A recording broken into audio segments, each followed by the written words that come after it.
Welcome back to test classes.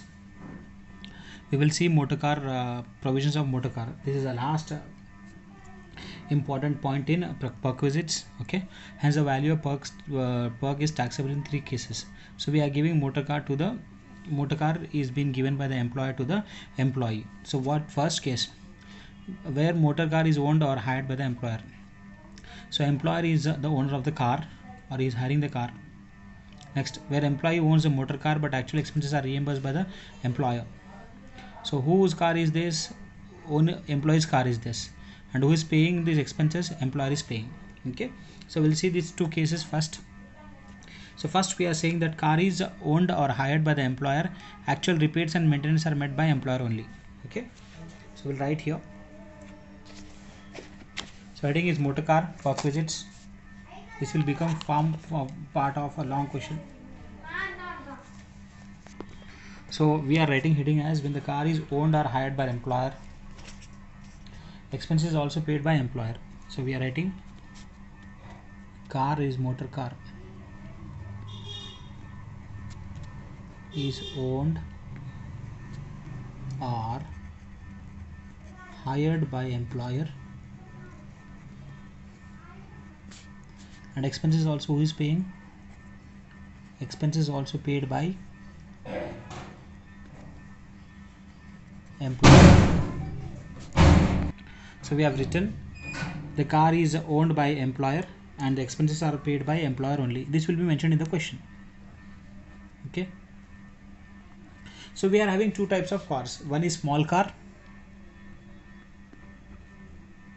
another is big car. Okay, how to know the car is small? He will say in the question the engine cc of the car is less than 1.6 cc. Okay, when the engine cc of the car is less than 1.6 cc, it is more than 1.6 cc. Okay, then is big car. It is very easy in the question. He'll mention the car is small when cc is less than 1.6. The car is big when the cc is 1.66 more. Okay, the SSC can use the employee can use the car for three purposes. One for the business purpose, second for the private purpose, is usually exclusively for private purpose. Third is for only partly private, partly official. Okay, so when he is using the car for office purpose, there is no tax. There is no tax that I am not writing. Okay, so I am writing B point. What is a B point?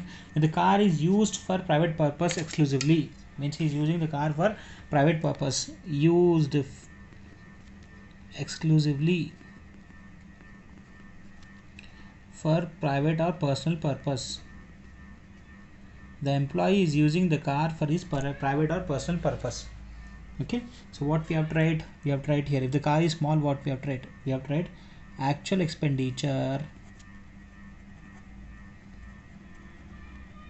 Okay, on repairs and maintenance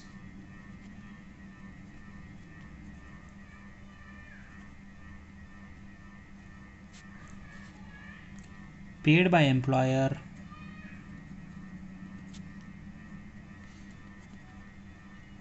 we have to add to this Roman number 2 a remuneration paid to driver by employer.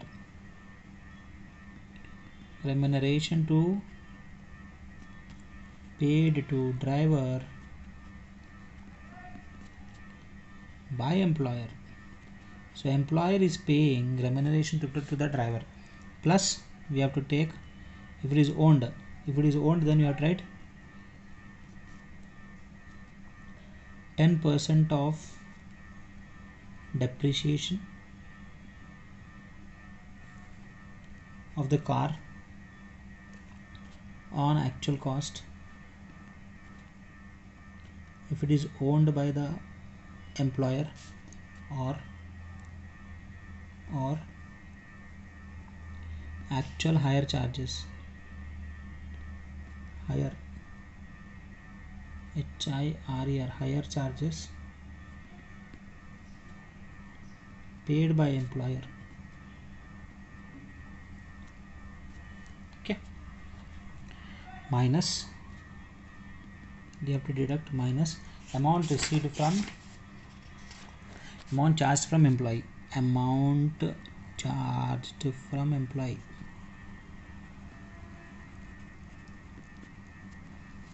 Okay, amount charged from employee. What we are saying, if the car is owned by employer and expenses is also paid by employer, in that case there will be two types of car. One is small car, one is big car. Okay, if the car is used privately, he is using the car only for private purpose, or he is using for his personal purpose, or the car is used by his family members, private purpose, or the car is used by his family members. Okay, completely the car is used by the employee for his personal purpose, private purpose, or family members are using the car.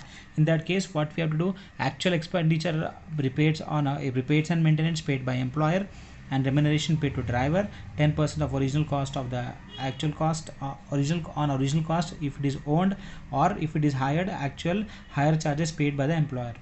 Okay, from that you have to deduct amount charged from employee. Okay, so repairs and maintenance amount, driver salary, and 10% of original cost if it is owned. If it is hired, higher charges. From that you deduct amount charged from employee.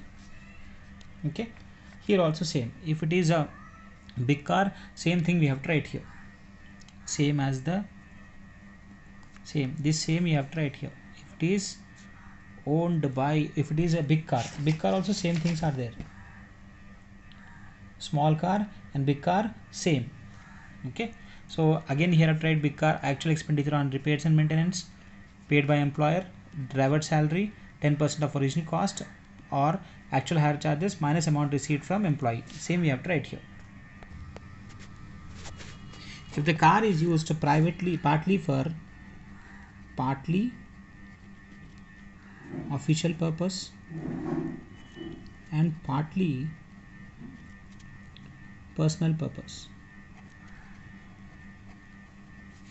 The car is used for private purpose and personal purpose. What we have to do, if it is a small car, we have to write rupees 1800 per month plus 900 for driver. This is also per month. If the car is used by the employee for partly for personal purpose and partly for office purpose, in that rupees 1800 per month plus drivers 900 per month for driver. Okay, and if it is a big car, you have to write rupees 2400 per month and driver same amount plus rupees 900 per month for driver. Okay, when we are saying when the car is owned by the employer and the expenses is also paid by employer, in that case what we are saying, if it is partly official use, partly personal purpose, we have to write 1800 per month for small car and 900 for driver. If it is a big car, then 2400 per month plus driver rupees 900 we have to add. Okay, so this is about partly personal and partly official use. If it is used completely for personal purpose, then you have to write expenditure amount in repairs and maintenance amount, remuneration paid to driver, and 10% of original cost. If it is owned, if it is hired, then you have to pay higher charges minus amount charged from employee. If it is a big car or small car, you have to do the same. If it is a partly official use and partly personal purpose, he is using the car for business purpose also and for his office purpose also, and is using for his private purpose also. In that case, if it is a small car, you have to take 1800 per month plus 900 for driver. If it is a big car, that is 1.6 cc engine is there, you have to take 2400 per month and rupees 900 per month for small car. Okay, the car is owned by employer and the expenses paid by employer. Okay, here what we are doing, car is owned by employer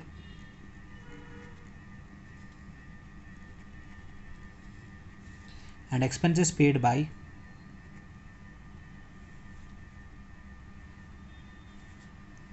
employee. Who is paying expenses? Employee is paying expenses. Here we have written car is owned by employer, expenses is also paid by employer. Here car is owned by employer and expenses is paid by employee. Okay, again the car is used for two purposes. If it is used for business purpose, then no tax. If the car is used for business purpose, no tax. If it is used privately for personal purpose, private purpose only, private or personal purpose, then we have to take 10% of original cost of the vehicle, original cost of vehicle. Here also 10% original cost of vehicle. Okay, so what we are saying, if the car is owned by the employer and the expenses paid by employee, if it is used for only for private purpose, then 10% of original cost of vehicle is taxable, and for big car also 10% of is taxable. Okay, now if it is used for private purpose and personal purpose, official purpose, partly used for official and partly used for personal purpose. The car can be used partly for office and partly for office purpose. So in that case, rupees 600 per month plus rupees 900 per month for driver. Okay, and if it is a big car, rupees 900 per month plus rupees 900 per month for driver. Okay, same driver everywhere is same, 900 here also, here also 900 for driver, everywhere for driver same. But if it is used for, if the expenses is met by employee, then 600. If the expenses are made by employer, 1800. If the expenses made by small car for employee, 900. If it is made by employer, 2400. Okay, if it is used for completely private purpose, then you have to take 10% of original cost of vehicle. For big and small car also same. Okay, so what we are saying, if the car is owned by the employer and the expenses are also paid by employer, if it is used only for private purpose or personal purpose, or family members are using the car, in that case repairs and maintenance expense, driver salary, and 10% of original cost. If it is owned, if it hired, higher charges that has to be paid, minus amount charged from employee that you have to do for small car and big car. If it is a big car, if it is using for partly official, partly personal purpose, in that case you have to take 1800 per month for small car plus driver salary 900. If it is a big car, 2400 per month plus driver salary 900. Okay, if the car is owned by employer and is expenses paid by employee, in that case private purpose you have to take 10% of original cost of vehicle and 10 for both small and big car. If it is a partly personal, partly official, expenses are paid by employee and the car is owned by employer, in that case 600 per month plus 900 driver small car, big car, and 900 per month plus 900 per driver. Okay, so this is done with the employee. Car is owned by employer, expenses paid by employee and employer. If the car is owned by employee and the expenses made by employer, in that case we have to see. Okay, let us continue. I have written, when employee owns the car, who is the owner of the car? Employee owns the car, and actual expenses paid by employer. Okay, when the expenses are paid by employer, if it is used for business purpose, no tax. If it is used for private purpose, what we have to do? Used for private purpose, the employee is using only for private purpose only. In that case, what we have to write? Actual expenses incurred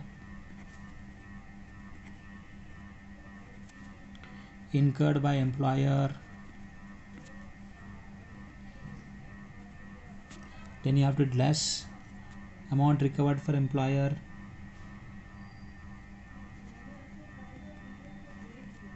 recovered from employee.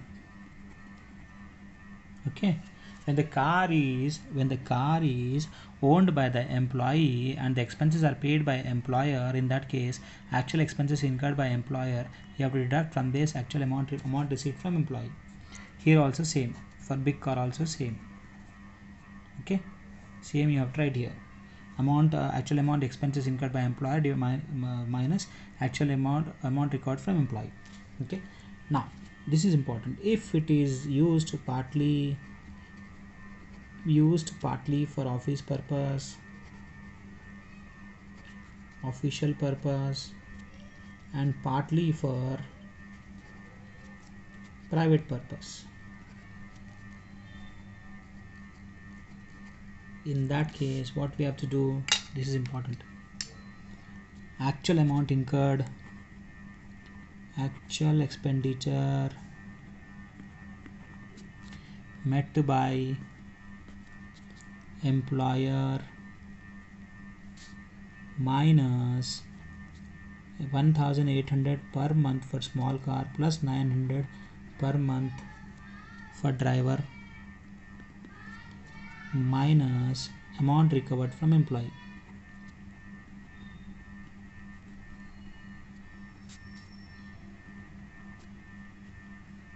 Okay, if it is a big car, same amount, actual expenditure incurred, expenditure met by employer.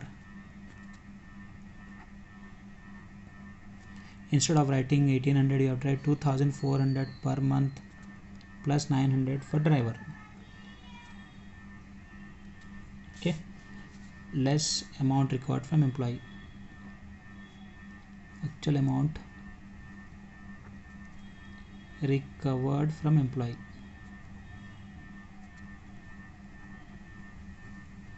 Okay, so we have seen what we are saying. When employee owns the motor car and actual expenses met by employer, if it is used for private purpose, actual expenditure incurred by employer minus amount recovered from employee. Both for small and big car we have to do the same.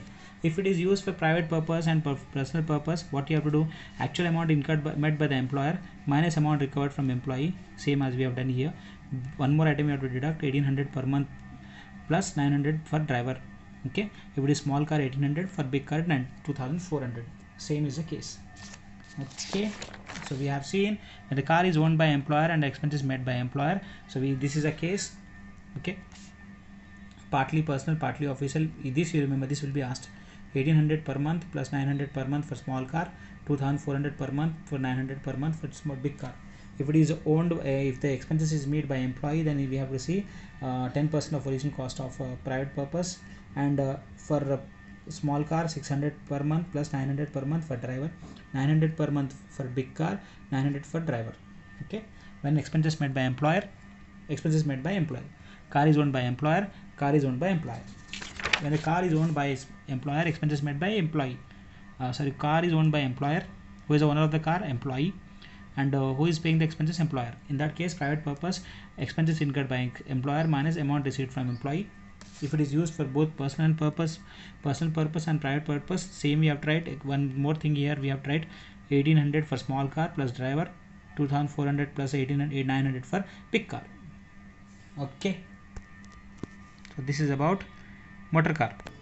When the car is owned by employee and the expenses also made by employee, then there is no tax. The owner of the car is employee and the expenses also employee is paying, then no tax. Okay, is not getting any benefit from the employer. With that, the employer is providing any sweeper, watchman, gardener, then it is taxable for employee. Okay, the wages paid by employer is taxable to the employee. Any sweeper, watchman, gardener, a cook is provided by employer and the expenses is paid by employee is provided to the employee and expenses paid by employer. In that case, it is taxable. Gas, electricity bill is also taxable. Gas, electricity or water bill is paid by the employer, it is also taxable. Okay, and any food is lunch and all provided by the employer, then 50 rupees per meal is exempt. Okay, provided of wheels such is up to 50 rupees is exempt. Above 50 rupees, that is taxable. Okay, now next is provident fund. What is the meaning of provident fund? Now see, in order to encourage this having habit of savings and providing protection of post-retirement life of an employee. So what is happening? The employee will not save money from his salary. So the government has come with called provident fund. So what the government is saying, the employee has to have a habit of saving money. So what will happen when he retires? He'll get the amount from the company, from the provident fund. Okay, provident fund scheme is introduced. Normally certain percentage of salary is contributed to provident fund by employee. So employee is contributing to his provident fund. In India, it is a practice that employer also has to make a contribution equals to provident fund both. So in provident fund, both employer and employee has to maintain some amount they have to transfer. Okay, So then the both contributes gets accumulated, interest is paid on the accumulated balance, it is specified rate. So both employer and employee both will contribute to the employer this provident fund, and that there will be interest will be given. Okay, so what will happen at the time of his service, when he is retiring from his service, or he is going out of the service, means he is terminating, means what, he is leaving the job, that time the government will pay him the money. Okay, so what we are saying, how many types of provident funds we are having: statutory provident fund, recognized provident fund, unrecognized provident fund, and public provident fund. From this amount, from this only one is important, that is RPF. This is important from exam point of view. So RPF, what is saying, recognized provident fund, what they are saying, employer contribution shall qualify to under section 80C. Employer's contribution up to 12% of salary is tax free, and above 12% is taxable. So this is important. Employer's contribution up to 12% of salary is tax free, about 12% is taxable. Okay, and if the interest on that, interest credited to RPF 9.5% is taxable, in excess of the 9.5% is it is up to 9.5 is tax free, and above 9.5% is taxable. I repeat, two things we have to see in the RPF: employer contribution to RPF in excess of 12% is taxable, up to 12% not taxable, and interest on RPF up to 9.5% is not taxable, above 9.5% that is taxable. Okay, the only we have to see from provident fund, only recognized provident fund. And recognized provident fund, what we are saying, that in that 12% of salary contribution which is given by the employer is taxable, and interest up to 12% is not taxable, above 12% is taxable, and interest credited to RPF 9.5% is not taxed, about 9.5% that is taxable. Okay,